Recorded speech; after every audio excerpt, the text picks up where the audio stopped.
রব্বুল আলামিন বলেন, হে আমার গোলাম, তুমি নামাজ কায়েম করবে দিনের 2 ভাগে রাতের 1 অংশে। তার মানে হে গোলাম, তুমি দৈনিক 5 ওয়াক্ত নামাজ পড়বে।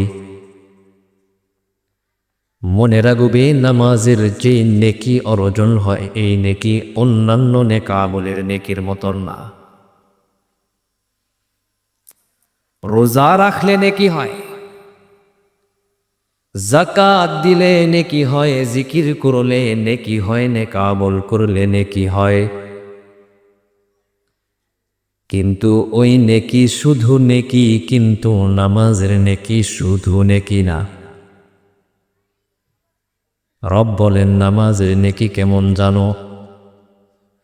আল্লাহ রব্বুল আলামিন বলেন, ইন্নাল হাসানাত, হে গোলাম, তুমি যদি নামাজ পড়ো ওই নামাজের যে নেকি অর্জন হবে, ইউযহিবুনাস সাইয়্যাত, তোমার জিন্দেগির গুনাহগুলো, তোমার জিন্দেগির অন্যায় অপকর্ম নাফরমানিগুলো, তোমার জিন্দেগিতে অর্জন করা রবের অসন্তুষ্টিগুলো তোমার নামাজের নেকির কারণে রব্বুল আলামিন ধুয়ে মুছে পরিষ্কার করে দেয়।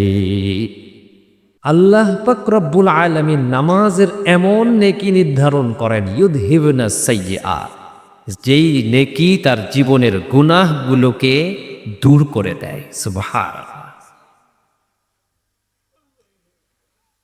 এজন্য রব বলেন, ইন্নাস সালাতা তানহা আনিল ফাহশাই ওয়াল মুনকার। আল্লাহ বলেন যে নামাজ পড়বে, এই নামাজের কারণে তার জীবনের অন্যায় অপকর্ম গুনাহ নাফরমানি করার মেজাজ হারিয়ে যাবে। সে আর গুনাহ করবে না। গুনাহ মুক্ত জীবন গঠন করা তার জন্য সহজ করে দিবে কি?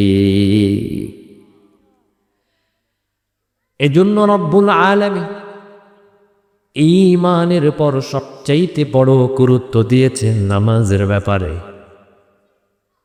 قال رسول الله صلى الله عليه وسلم, রসুল আরবি সাল্লাল্লাহু আলাইহি ওয়াসাল্লাম বলেন, বাইনাল কুফরি ওয়াল ঈমানি তারকুস সালাহ। একজন আল্লাহর গোলাম সে কি ইমানদার নাকি মুসলমান নাকি কাফের?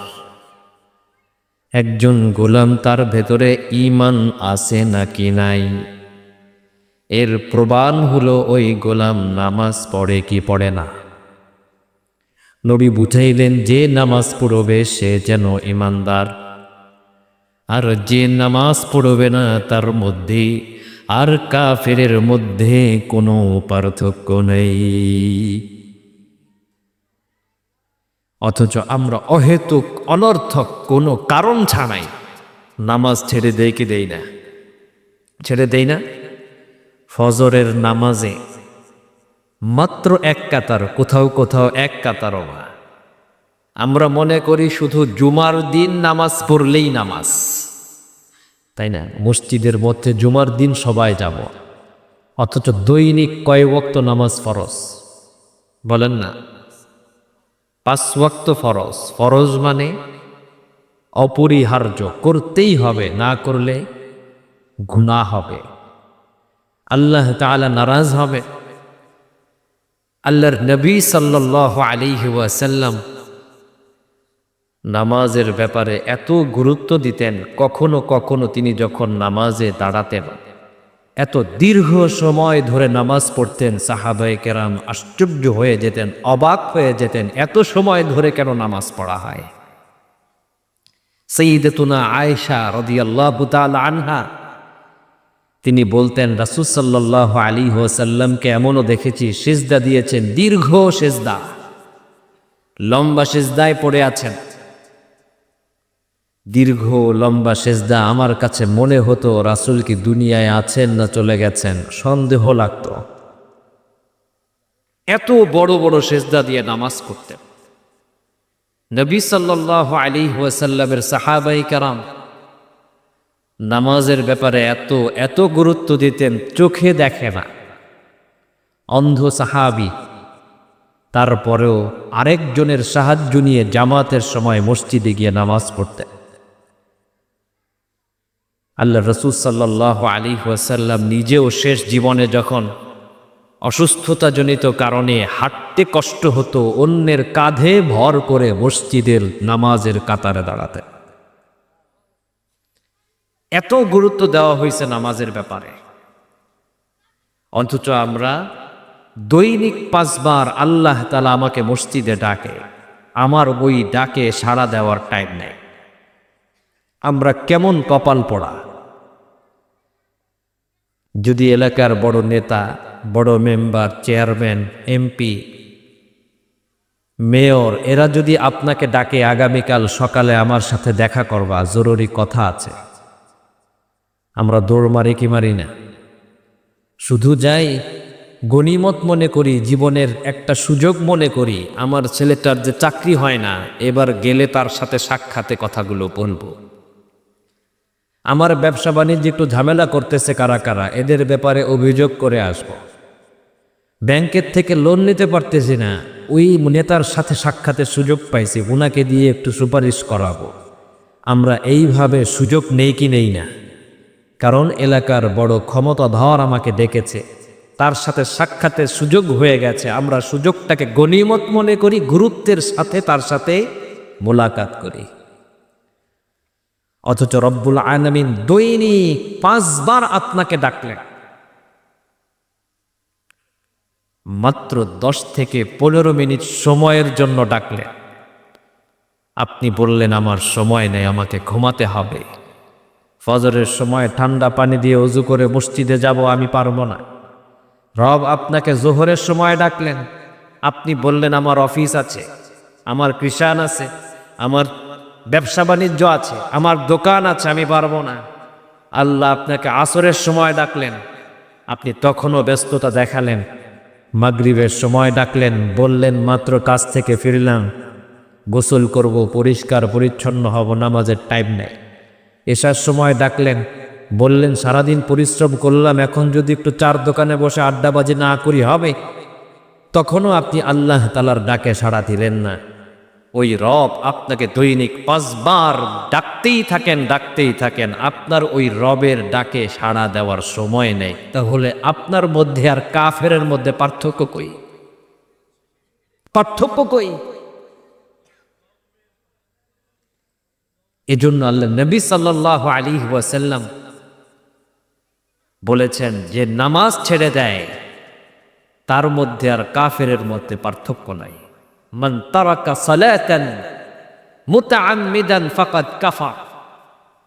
কেউ যদি ইচ্ছাকৃতভাবে নামাজ ছেড়ে দেয়, কোনো ওযর ছাড়া, কারণ ছাড়া, অহেতুক কারণে নামাজ ছেড়ে দিল, নবী বলেন ফাকাদ কাফার, সে যেন কাফের হয়ে গেল। নাউযুবিল্লাহ। আল্লাহ তাআলা দৈনিক নামাজ পড়তে কেন ডাকে জানেন? কারণ নামাজ এমন এক ইবাদত, যেই ইবাদতের ভেতরে সমস্ত ইবাদতের নির্যাস নিহিত আছে। সুবহানাল্লাহ। সমস্ত ইবাদতের রহস্য নিহিত আছে। কেউ যদি নামাজ পড়ে, নামাজের মধ্যে তেলাওয়াত আছে না নাই? নামাজের ভেতরে তাকবীর আছে না নাই? নামাজের ভেতরে তাসবিহ আছে না নাই? নামাজের মধ্যে দুরূদ শরীফ আছে না? নামাজের মধ্যে তাশাহুদ আছে না? নামাজের মধ্যে রুকু আছে, সিজদা আছে, কিয়াম আছে।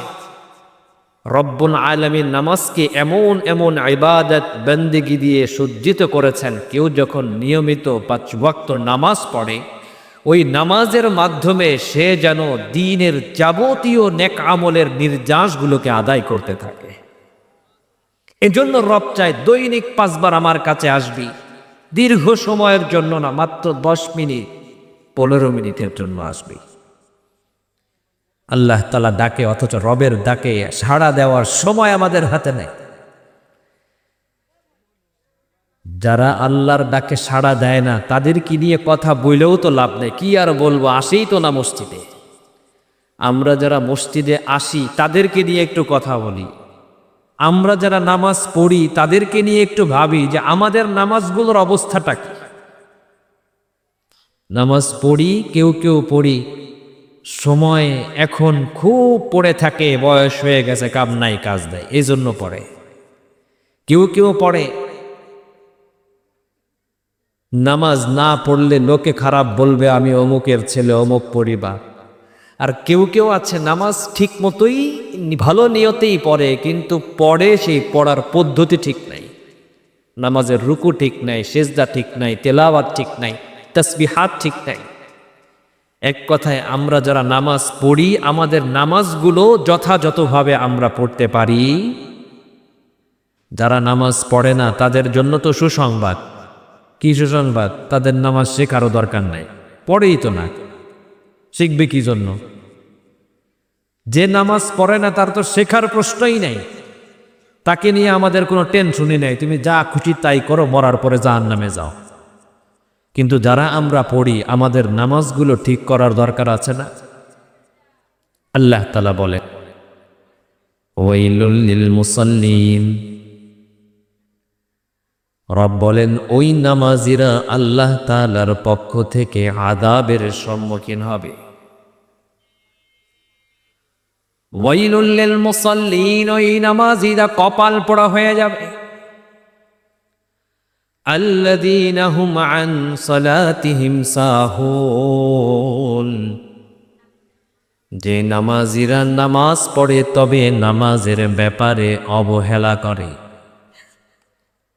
নামাজ পড়ে নামাজের মধ্যে মনোযোগ নাই, নামাজ পড়ে নামাজের কিয়াম ঠিক নাই, নামাজ পড়ে নামাজের রুকু ঠিক নাই, নামাজ পড়ে নামাজের সিজদা ঠিক নাই, নামাজ পড়ে নামাজের কেরাত সহি নেই, নামাজ পড়ে কিন্তু নামাজ যথাযথভাবে হক আদায় করে পড়ে না, কোনো মতে পড়ে।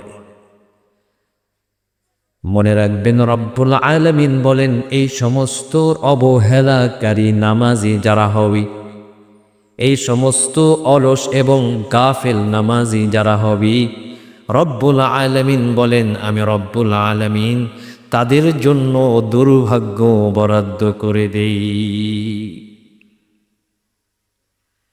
আল্লাহর নবী সাল্লাল্লাহু আলাইহি ওয়াসাল্লাম মসজিদে বসে আছেন। একজন সাহাবী মসজিদের ভেতরে ঢুকলেন, 2 রাকাত নামাজ পড়লেন। নামাজ পড়ার পর নবীর কাছে আসলেন, এসে বললেন আসসালামু আলাইকা ইয়া রাসূলুল্লাহ। এসে বললেন ইয়া রাসূলুল্লাহ, আপনার উপর সালাম। আল্লাহর নবী সাল্লাল্লাহু আলাইহি ওয়াসাল্লাম সালামের জবাব দেয় নাই, বরং বললেন ইরজি' ফাসাল্লি ফাইন্নাকা লাম তুসাল্লি। ও সাহাবী, তুমি ফিরে যাও, আবার নামাজ পড়ে আসো। তুমি যে নামাজ পড়লে এই নামাজটা কোনো নামাজই না, নামাজ হয় নাই, আবার পড়ো। সাহাবী ফিরে গেলেন, আবার 2 রাকাত নামাজ পড়লেন, ফিরে আসলেন, বললেন আসসালামু আলাইকা ইয়া রাসূলুল্লাহ। আল্লাহর নবী সাল্লাল্লাহু আলাইহি ওয়াসাল্লাম বললেন ইরজি' ফাসাল্লি ফাইন্নাকা লাম তুসাল্লি। ও সাহাবী, ফিরে যাও, আবার নামাজ পড়ো। তুমি যেই নামাজ পড়লে এই নামাজটা কোনো নামাজই না, আবার পড়ো। ওই সাহাবী ফিরে গেলেন, ফিরে যাওয়ার পর আবার নামাজ পড়লেন, নামাজ পড়ে আবার ফিরে আসলেন। নবী সাল্লাল্লাহু আলাইহি ওয়াসাল্লাম বললেন এইবারও তোমার নামাজ হয় নাই। সাহাবী বললেন ইয়া রাসূলুল্লাহ, ইয়া হাবিবাল্লাহ, নামাজ তাহলে কেমনে পড়ব শিখায়া দেন। নবী সাল্লাল্লাহু আলাইহি ওয়াসাল্লাম বলেন ইযা কুনতা ফিস সালাতি হাত্তা তাস্তাবিয়া কাইমা। ও সাহাবী, যখন নামাজে তুমি দাঁড়াবি, নামাজে দাঁড়ানোর সময়ে আঁকা বাঁকা হয়ে দাঁড়ানো যাবে না। নামাজে দাঁড়ানোর সময় মাথা ঝুঁকিয়ে দাঁড়ানো যাবে না। নামাজে দাঁড়ানোর সময় বুক উঁচা করে মাথা উপরের দিকে তাকিয়ে দাঁড়ানো যাবে না। নবী বলেন হাত্তা তাস্তাবিয়া কাইমা, যখন নামাজ পড়বে নামাজের মধ্যে দাঁড়াবি একদম সোজা হয়ে বুক চেহারা সবকিছু কিবলামুখী করে তুমি দাঁড়াবি। নামাজের মধ্যে সোজা হয়ে দাঁড়ানো, এটা হলো নামাজের মধ্যে প্রথম সৌন্দর্য। দেখবেন নামাজে দাঁড়ায় পাও একটা এরকম আর একটা এরকম দাঁড়ায় না, কেউ কেউ দাঁড়ায় একটা এরকম আর একটা এরকম, এলোমেলো ভাবে নামাজে দাঁড়ায়। দাঁড়ানো দেখলেই বোঝা যায় তার মনোযোগ নাই। কেউ কেউ দাঁড়ায় মাথা নিচের দিক দিয়া কুজো হইয়া, মনে হয় আল্লাহ বেশি খুশি হবে, আমি একটু মেলা বিনয় টিনয় দেখাচ্ছি। ঠিকটা? আল্লাহ পাক রব্বুল আলামিন বিধান যেটা যেভাবে দিয়েছেন সেভাবে করার নামই হলো বিনয়। নিজে পণ্ডিতজি করলে ক্ষতি আছে। ফজরের নামাজ কয় রাকাত? পন্না 2 রাকাত ফরজ, 2 রাকাত সুন্নত, 4 রাকাত। এখন ফজরের নামাজে অনেক সওয়াব শুনে এখন কেউ যদি ফজরের নামাজ 6 রাকাত পড়ে গুনাহ হবে না? গুনাহ হবে তো, নামাজ বেশি পড়ছে এরপরও গুনাহ হবে। রুকু বেশি দিছে, সেজদা বেশি দিছে, তারপরও গুনাহ হবে। কারণ শরীআত যেইভাবে তাকে নিয়ম দিয়েছে, উসুল দিয়েছে, নীতিমালা দিয়েছে, বিধান দিয়েছে, সে তার ব্যতিক্রম করেছে, এজন্য গুনাহ হবে। নবী সাল্লাল্লাহু আলাইহি ওয়াসাল্লাম নামাজ শিখাইলেন সোজা হয়ে দাঁড়াইতে হবে। আপনি একা একা গবেষণা করলেন আল্লাহর সামনে দাঁড়াবো এইভাবে বুক টান করে সোজা হয়ে হয়ে কেমনে দাঁড়াই, একটু কুজা হয়ে দাঁড়াইলে তো আল্লাহ বেশি খুশি হবে, নামাজ সুন্দর হবে না, অসুন্দর হয়ে যাবে। নবী সাল্লাল্লাহু আলাইহি ওয়াসাল্লাম শিখা নামাজে যখন তুমি দাঁড়াবে প্রথম কাজ হলো সোজা হয়ে দাঁড়ানো, হাত্তা তাস্তাবিয়া কাইমা, এটা হলো প্রথম কাজ। আল্লাহর নবী আরো বললেন ইজা তারকা হাত্তা তাতমাইন্না রাকিআ, ও সাহাবী যখন তুমি রুকু দিবে, ওই রুকু দেওয়ার সময় ইতমিনানের সাথে স্থিরতার সাথে ধীরে সুস্থে রুকু দিবে। রুকু দেওয়ার সময় তাড়াহুড়া করা যাবে না, ব্যস্ততা দেখানো যাবে না। এক বর্ণনায় আছে রুকু দেওয়ার সময় পিঠ এবং মাজা বরাবর সোজা রাখবে। এইভাবে সুন্দর করে স্থির হয়ে তুমি রুকু দিবে এবং রুকু থেকে যখন তুমি দাঁড়াবে সিজদায় যাওয়ার আগে হাত্তা তাতমাইন্না কাইমা, এই জায়গাতেও দাঁড়ানোর সময় ইতমিনানের সাথে ধীরে সুস্থে তুমি নামাজে দাঁড়াবে। ওয়াইদা তাসজুদ হাত্তা তাতমাইন্না সাজিদা, আল্লাহর নবী বলেন যখন তুমি সিজদা দিবে স্থির হয়ে প্রশান্তির সাথে পরিতৃপ্তির সাথে আস্তে ধীরে ধীরে তুমি সিজদায় যাবে। এইভাবে গোটা নামাজের প্রতিটা রুকুন ধীরে ধীরে ইতমিনানের সাথে তুমি আদায় করবে।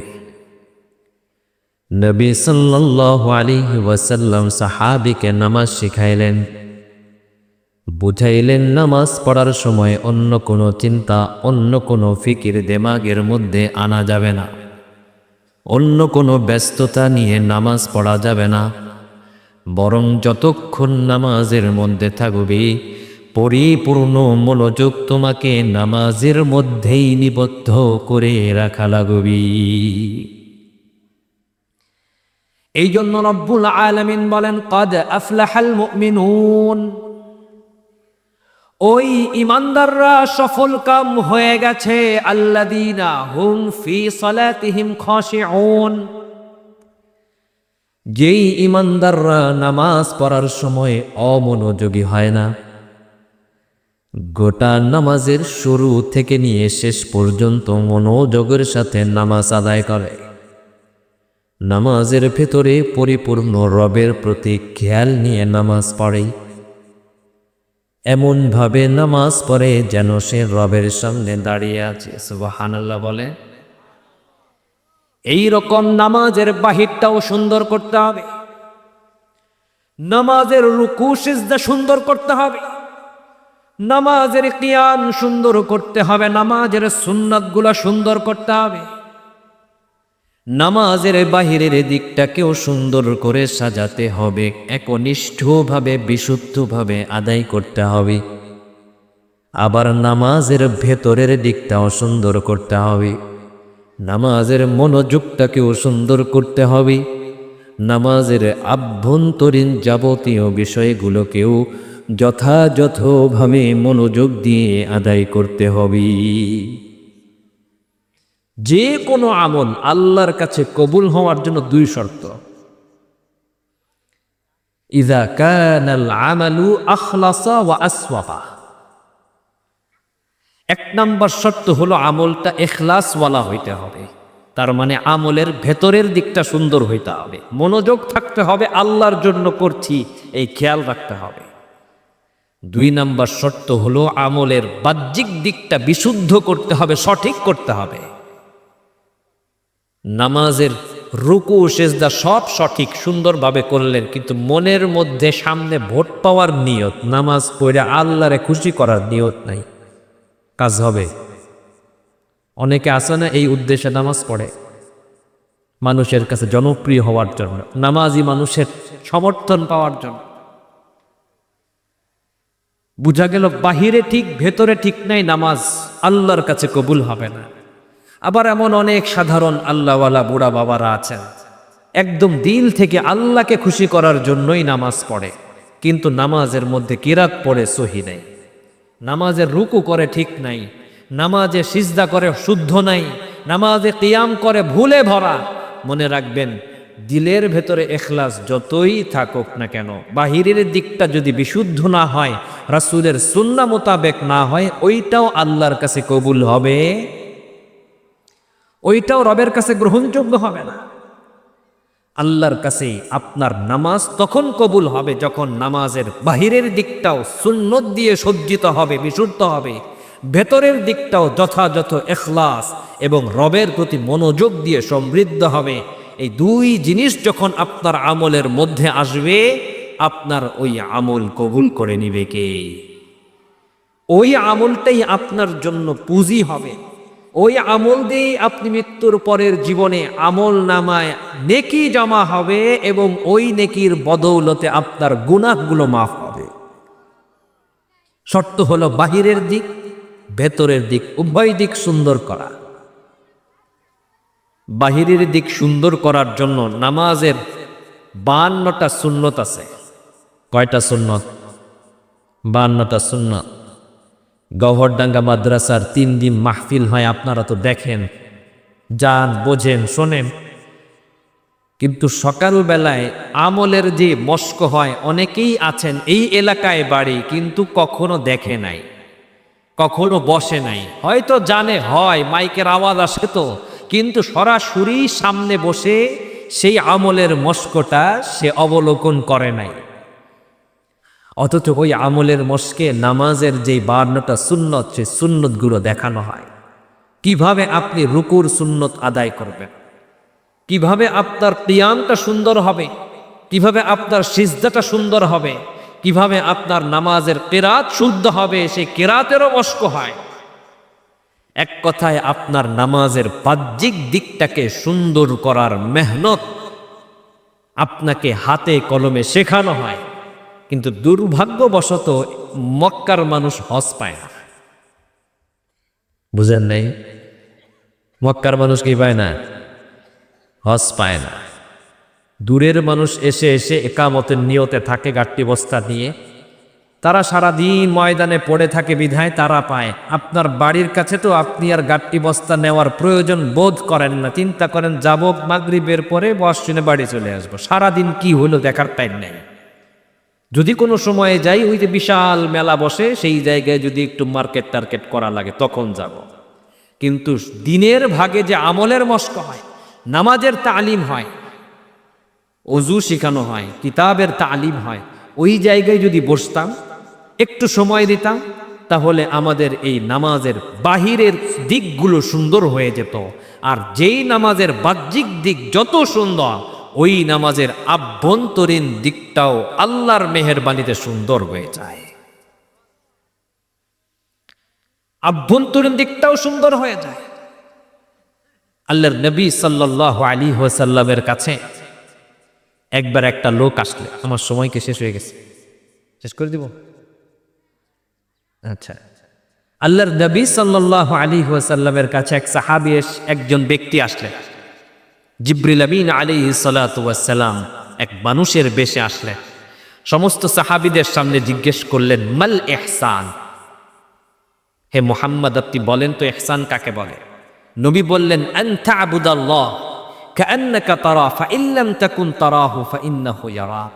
ইহসান হলো এমন ভাবে আল্লাহর ইবাদত করা কেমন যেন তুমি চোখ দিয়ে আল্লাহকে দেখতেছো। ফাইন লাম তাকুন তারা, যদি এতটুকু না পারো অন্তত পক্ষে এই চিন্তা লালন করা, ফাইন্নাহু ইয়ারাক, আল্লাহ আমাকে দেখতেছে। এই চিন্তা, এই ফিকির, এই অনুভূতিটা ধারণ করাটাই হলো প্রত্যেকটা আমলের আভ্যন্তরীণ সৌন্দর্য।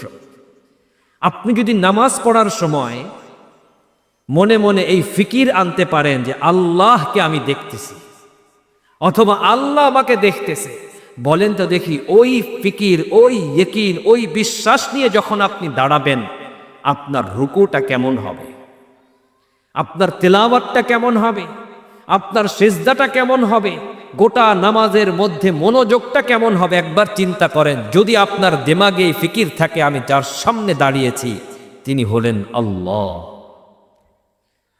এইভাবে নামাজের আভ্যন্তরীণ দিক সুন্দর করা, বাহিরের দিক সুন্দর করা।